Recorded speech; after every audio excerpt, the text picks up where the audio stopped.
Hello दोस्तों, नमस्कार। Exam topper पाठशाला में एक बार फिर आपका स्वागत है। दोस्तों, इस वीडियो में हम पीसीएस का टेस्ट सीरीज करवा रहे हैं, DIS का। तो चलिए बिना देर किए शुरू करते हैं। 2 नंबर टेस्ट है। तो देखिए, एक डच प्रतिनिधिमंडल जोशुआ केटिलार के नेतृत्व में भारत किसके शासनकाल में आया था? तो बहादुर शाह प्रथम के काल में आया था। नेक्स्ट आगे देखेंगे तो आपका जो है यह घटनाएँ दिया हुआ है, मतलब युद्ध है और संधि है, इनका जो है कि मिलान करना है। तो देखिए, इसमें जो है आपका मनिहारी का युद्ध हुआ था 1756 में, और उसके बाद जो है आपका 1756 हुआ था। चिलियांवाला का युद्ध जो है 1849 में हुआ था। और भैरोवाल की जो संधि हुई थी ये 1846 में हुई थी। और रामनगर की जो है यह युद्ध हुआ था 1848 में हुआ था। तो आपका यह कौन सा सही हो जाएगा? 4, 2, 1, 3 आपका सी ऑप्शन सही हो जाएगा। नेक्स्ट चलते हैं, देखते हैं।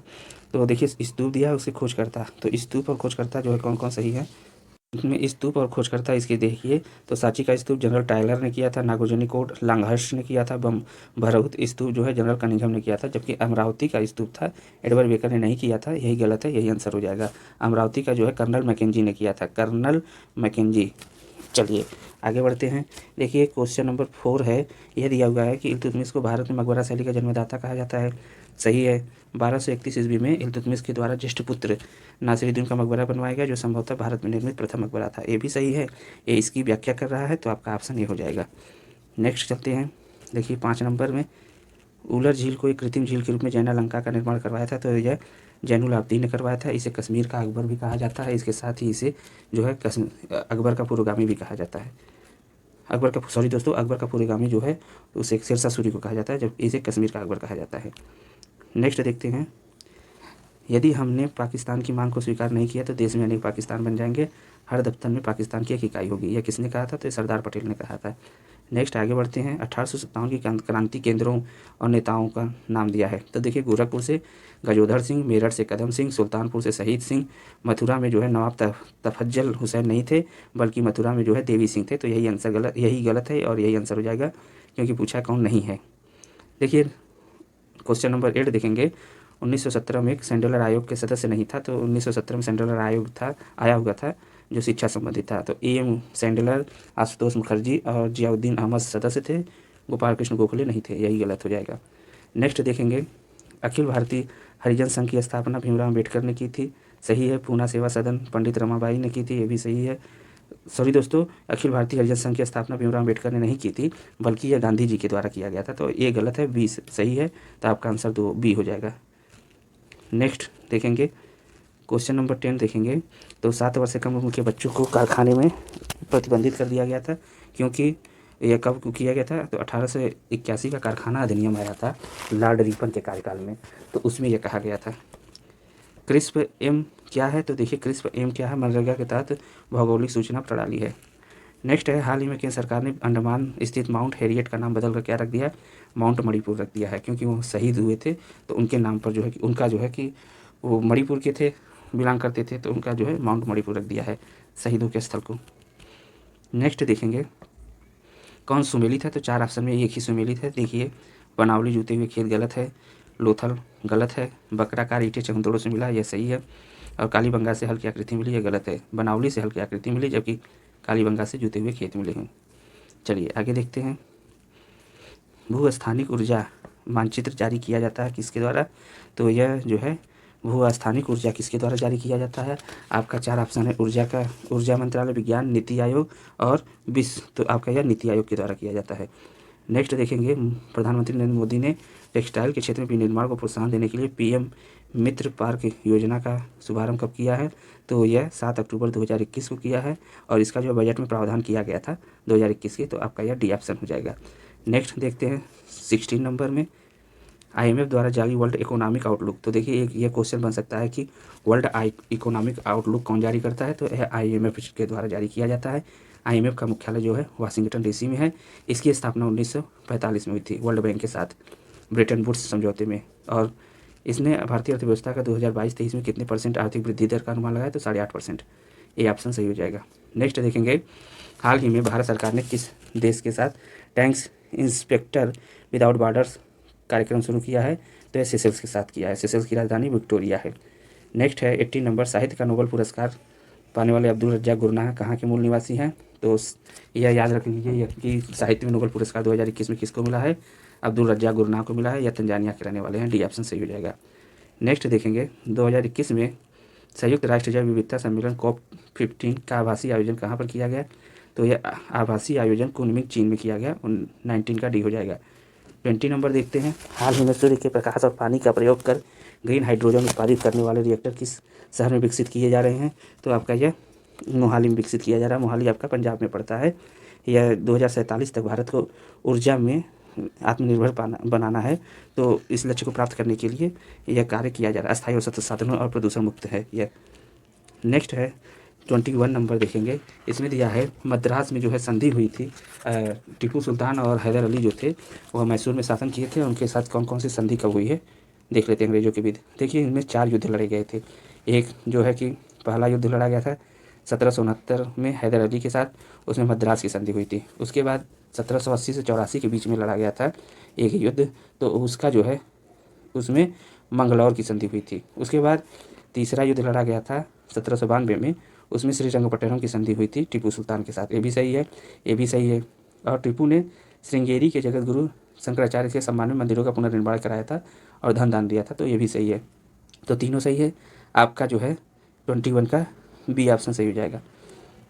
नेक्स्ट देखते हैं, नेक्स्ट है प्राचीन रचनाएं और रचनाकार दिया। अष्टाध्यायी के जो हैं पाणिनि है, महाभाष्य पतंजलि के लेखक हैं, और परिशिष्ट पर्वन के हेमचंद्र के हैं, और प्रबंध चिंतामणि मेरुत्तुंग के हैं। तो आपका जो है यह कौन सा सही हो जाएगा? तो 3, 4, 2, 1 ये ऑप्शन सही हो जाएगा।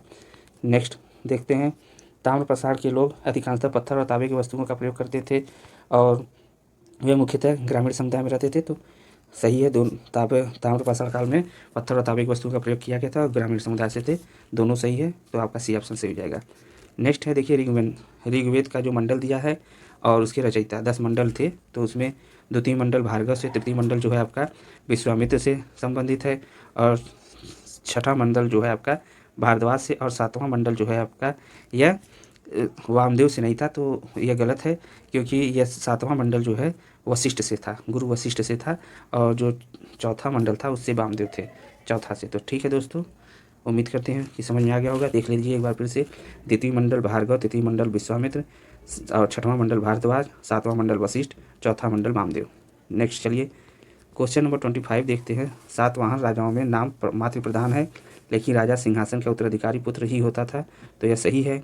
और इसमें जो है जैसे सातवाहन वंश का जो राजवंश था, तो उसमें जैसे गौतमी पुत्र सातकर्णी और पुलवामी वशिष्ठी पुत्र पुलवामी, मतलब माता का नाम पहले फिर शासक का नाम आता था, तो इससे पता चलता है कि ये मातृ प्रधान था। और इसमें जो है लक्षण सामंतवाद का दिखाई देते थे, तो ये और भी दोनों सही हैं, तो आपका ऑप्शन सी सही हो जाएगा। नेक्स्ट देखेंगे 26 नंबर है, कवि राजमार्ग नामक कन्नड़ भाषा के की रचना किसने की थी? तो यह किसने की थी? अमोघ वर्ष ने की थी। अमोघ वर्ष जो है आपका यह राष्ट्रकूट वंश के शासक थे। इन्होंने अपनी राजधानी मानखेट में स्थापित की, मानखेट शहर बसाया और उसे अपनी कैपिटल बनाई। चलिए नेक्स्ट आगे देखते हैं, देश और सर्वोच्च नागरिक सम्मान। तो भूटान का आर्डर ऑफ द ट्रुक ग्वालपो है, सही है। संयुक्त अरब अमीरात का आर्डर ऑफ जायद है, सही है। संयुक्त राज्य अमेरिका का लीजन ऑफ मेरिट है, सही है। और फिलिस्तीन का order of Saint Andrew the apostle नहीं है, बल्कि यह जो है एक द कॉलर करके है, तो आपका यही गलत है और यही आंसर हो जाएगा। और यह जो the order of Saint Andrew the apostle है, यह रूस का है, रसिया का है, ठीक है। और the grand collar of state फिलिस्तीन का है। नेक्स्ट चलते हैं, अस्कोट वन्यजीव अभ्यारण्य कहाँ पर स्थित है? ये अस्कोट वन्यजीव अभ्यारण्य उत्तराखंड के पिथौरागढ़ में स्थित है, 28 का ए हो जाएगा।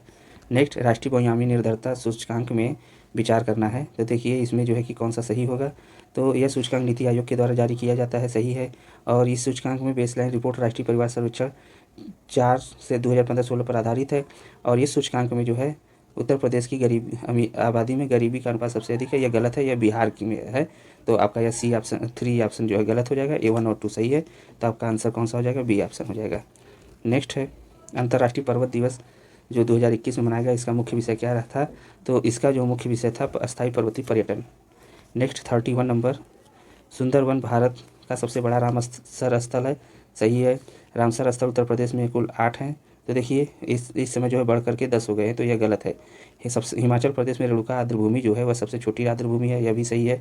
और हैदर वेटलैंड मानव निर्मित आर्द्रभूमि है जो हस्तिनापुर वन्यजीव अभ्यारण्य उत्तर प्रदेश में, तो यह सब सही है, बस केवल असत्य पूछा है, तो इसमें 2 ऑप्शन 2 नंबर गलत है, तो आपका ए सही हो जाएगा आंसर। नेक्स्ट, 5वें हिंद महासागर सम्मेलन का आयोजन कहाँ पर किया गया? तो 5वें हिंद महासागर सम्मेलन का आयोजन अबू धाबी में किया गया, यह यूएई की राजधानी है। नेक्स्ट है, सैन्य अभ्यास दक्षिण शक्ति का आयोजन कहाँ पर हुआ है? तो सैन्य अभ्यास जो है इसका जो आयोजन हुआ है जैसलमेर में हुआ है, दक्षिण शक्ति। और इसमें जो है कौन कौन सी सेनाओं ने भाग लिया था? थल सेना, जल सेना, वायु सेना, भारत की तीनों सेनाओं ने इसमें भाग लिया था। और इसमें ध्रुव और रुद्र 2 जो है हेलीकॉप्टर प्रयोग किए गए थे। नेक्स्ट 34 नंबर देखेंगे, ऊर्जा साक्षरता अभियान की शुरुआत कहाँ पर की गई थी? तो यह मध्य प्रदेश से की गई थी। और भारत जो है 2047 तक ऊर्जा पर जो है आत्मनिर्भरता प्राप्त करना चाहता है, इसका लक्ष्य है, टारगेट। नेक्स्ट देखेंगे दोस्तों, थोड़ा बहुत शोरगुल हो रहा है, इसको अवॉइड करिएगा। यह 35 नंबर है, श्रेष्ठ योजना के संदर्भ में। तो श्रेष्ठ योजना का उद्देश्य अनुसूचित जाति के विद्यार्थियों को प्रतिष्ठित निजी स्कूलों और गुणवत्तापूर्ण आवासीय शिक्षा प्रदान करके उनका सामाजिक आर्थिक उत्थान एवं विकास करना है। तो सही है, श्रेष्ठ योजना शिक्षा मंत्रालय द्वारा नहीं, यह सामाजिक अधिकारिता मंत्रालय के द्वारा है, सामाजिक अधिकारिता मंत्रालय के द्वारा है, तो यह गलत हो जाएगा। तो आपका एक सही है, तो आंसर ये हो जाएगा। नेक्स्ट 36 नंबर देखेंगे, अहरबल महोत्सव का आयोजन कहाँ पर किया गया? तो अहरबल महोत्सव का आयोजन आपका जम्मू कश्मीर में किया गया, यह सी ऑप्शन सही हो जाएगा। 37 है जो, यह सल्तनत काल के किस शासकों ने जो सुल्तान की उपाधि ग्रहण नहीं की बल्कि मलिक और सिपह सलार की उपाधि से संतुष्ट रहा, तो यह किसने किया था? तो यह जो है कुतुबुद्दीन ऐबक ने किया था। यह मोहम्मद गोरी का गुलाम था, मोहम्मद गोरी ने इसे खरीदा था, तो उसमें जो है कि इन्होंने सुल्तान की उपाधि नहीं धारण की थी बल्कि मलिक और सिपह सलार की उपाधि से ही संतुष्ट था। नेक्स्ट देखेंगे 38 नंबर, मराठा सरदार जो है और संबंधित क्षेत्र। तो गायकवाड़ बड़ौदा से हैं, होलकर इंदौर से हैं, भोसले नागपुर से, पेशवा से पूना। तो 1 2 3 4 हो जाएगा, ऑप्शन ए सही हो जाएगा। नेक्स्ट देखेंगे, निम्नलिखित में किस मध्यकालीन शासक के सिक्कों पर एक तरफ धनुर्धारी राम और दूसरी तरफ राम सीता की प्रतिमा अंकित है? तो यह किस में है? तो अकबर के सिक्के कुछ चांदी के प्राप्त हुए हैं, उसमें धनुर्धारी राम और राम सीता की प्रतिमा अंकित है। नेक्स्ट, उदासी संप्रदाय की स्थापना किसने की थी? तो उदासी संप्रदाय की स्थापना श्री चंद्र ने की थी, यह गुरु नानक के पुत्र थे। गुरु नानक ने सिख धर्म की स्थापना की थी, लेकिन उन्होंने जो है कि गुरु की का जो है पदवी अपने पुत्र को न दे करके अपने शिष्य लहना को दिया था।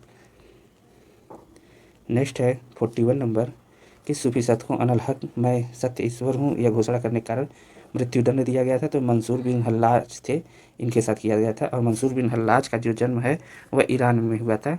इन्हें जो है अनल हक की अवधारणा और हिंदू धर्म पर आधारित थी, अहम ब्रह्मास्मि के समान थी, इसलिए इनको जो है मंसूर बिन हल्लाज को मृत्युदंड दे दिया गया। नेक्स्ट है, निम्नलिखित ऐतिहासिक घटनाओं को उनके कार्यक्रम में व्यवस्थित करना है। तो देखिए, खतौली का युद्ध कब हुआ था? यह 1517-18 में हुआ था। और उसके बाद खानवा का युद्ध कब हुआ था? यह चित्तौड़ का विजय स्तंभ 1448 में हुआ था। और खानवा का जो युद्ध हुआ था यह 1527 में हुआ था। तो आपका जो है कौन सा वाले आएगा? 2 1 3, तो आपका बी ऑप्शन सही हो जाएगा। नेक्स्ट आगे बढ़ते हैं, 43 नंबर देखते हैं। तो देखिए, इसमें घटनाओं पर कालक्रम व्यवस्थित कीजिए और कूट की सहायता से सही उत्तर का पता करिए। तो चौल का युद्ध जो है कब हुआ था? तो चौल का युद्ध जो हुआ था, यह चौल का युद्ध जो है 1508 में हुआ था। यह पुर्तगाली और वायसराय अल्मेड़ा के बीच में हुआ था। इसमें नौसैनिक बेड़े मिस्र, तुर्की और गुजरात की नौसेना थी और एक तरफ पुर्तगाल की सेना थी। और पुर्तगालियों का गोवा पर अधिकार 1510 में हुआ था। और भारत में प्रथम पुर्तगाली फैक्ट्री जो है 1503 में स्थापित हुई थी। और मलक्का पर जो जल संधि हुई थी, तो मलक्का जल संधि पर पुर्तगालियों का जो था यह 1511 में, और हारमुज पर 1515 में हुआ था। तो आपका सबसे पहले जो है कि 3 हुआ था, फिर उसके बाद 3 के बाद 2, 2 के बाद आपका 312 हुआ था।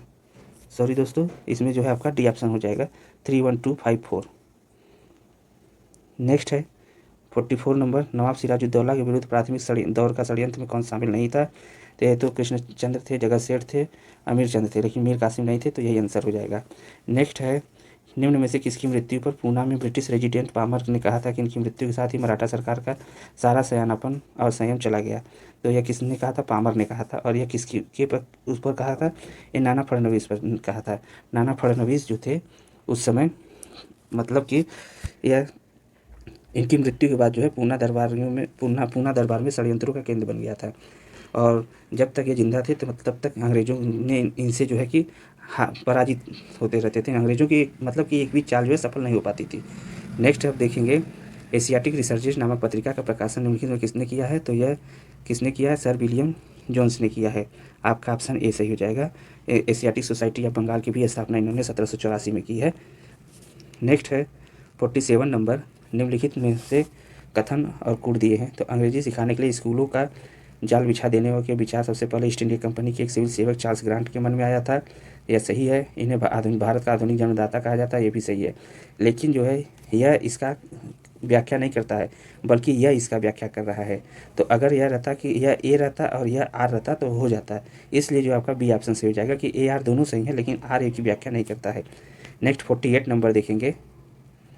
तो देखिए bunch of old letters Jawaharlal Nehru की है, लाइफ डिवाइन अरविंद घोष की है। इंडियन फिलासफी जो है यह जो इस पुस्तक जो है इंडियन फिलासफी, यह आपके एलेक्जेंडर डफ की पुस्तक है। सॉरी दोस्तों, Indian philosophy doctor Radha Krishnan की पुस्तक है। तो आपका जो है सी गलत है, सी आंसर हो जाएगा, क्योंकि इसमें पूछा कौन सुमेलित नहीं है। जबकि the readers in Hinduism Bhimrao Ambedkar की पुस्तक है। फिर से देख लीजिए, bunch of old letters Jawaharlal Nehru की है, लाइफ डिवाइन अरविंद घोष की है। इंडियन फिलासफी जो है यह डॉक्टर राधा कृष्णन की है। द रीडर्स इन हिंदुइज्म जो है भीमराव अम्बेडकर की है। नेक्स्ट देखते हैं विद्रोह में कौन सबसे पहले घटित हुआ था। तो देखिए रामोसी विद्रोह जो है 1822 से 26 में हुआ था महाराष्ट्र में, जबकि गडकरी विद्रोह 1844 में हुआ था, और रंगपुर का जो विद्रोह हुआ था यह 1783 में हुआ था। तो यही जो है सबसे पहले हुआ था, क्योंकि नील विद्रोह भी 1859 में हुआ था। तो रामोसी 1822-23 में हुआ था, फिर 1844 में गडकरी, और रंगपुर 1783 में, और यह 1859 में नील विद्रोह हुआ था। तो सबसे पहले पूछा कौन हुआ था? तो रंगपुर हुआ था। और सबसे बाद में देखेंगे तो सबसे बाद में जो है आपका हो जाएगा नील विद्रोह हुआ था। ठीक है दोस्तों, तो ये रहे 50 क्वेश्चन। उम्मीद करते हैं वीडियो आपको पसंद आया होगा। पसंद आया होगा तो लाइक शेयर सब्सक्राइब करना ना भूलिएगा। Thanks for watching.